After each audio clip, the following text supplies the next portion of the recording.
All right, guys, so I told you I was going to be 100% transparent about the BRRRR strategy process that my family and I are currently going through to buy our first long-term investment. These are literally our numbers and what we're doing right now, and I'm going to try to make it make sense for you and see how you could do it. So the first part of BRRRR is buy. We bought the property for $144,000. That was the sales price. Then rehab, we're putting around $40,000 into it. That's the budget. Hopefully we stay on budget. Here's the big thing, rent. So this is where you need an agent or a seasoned investor, somebody who knows how to pull comps and knows what these numbers look like.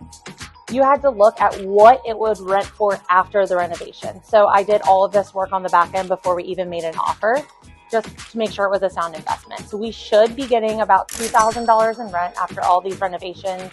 And I think our monthly is going to be around $1,500, $1,540 or something.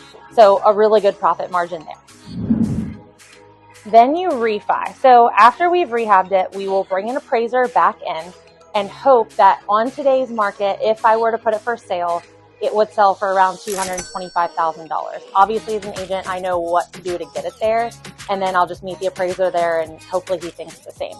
So if we can get this to that $225,000, again, that's the after renovated value, we will have had $184,000 into it, and it's worth $225,000. So we have about $40,000 of equity right off the bat, which is amazing. Then your repeat. So this is how investors do this all the time. Once we refi, we're going to have that equity here. We're going to keep our monthly payment pretty much the same, but we will be able to cash out some of that cash and either pay ourselves back or buy another one, which our plan is to just buy as many as we can for the next couple years. Total out of pocket was $32,143. That's the down payment and the closing costs. Now I know a lot of people are going to say, oh my God, that's a lot of money to have out of pocket. Yes, it is, but it's not as much as if you were just doing this on your own.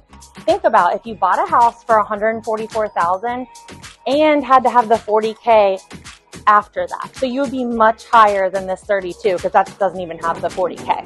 So that's why we're taking advantage of this hard money loan. Again, yes, the rates are higher, but then we refinance out of it, have a lower rate, lower monthly payment, higher equity, and we just continue to do that. So hopefully everything goes well and this plan works. But if you guys are interested in maybe finding a property that this works for and getting into it, I'm more than happy to help, and I will be taking you guys along with me during the whole process.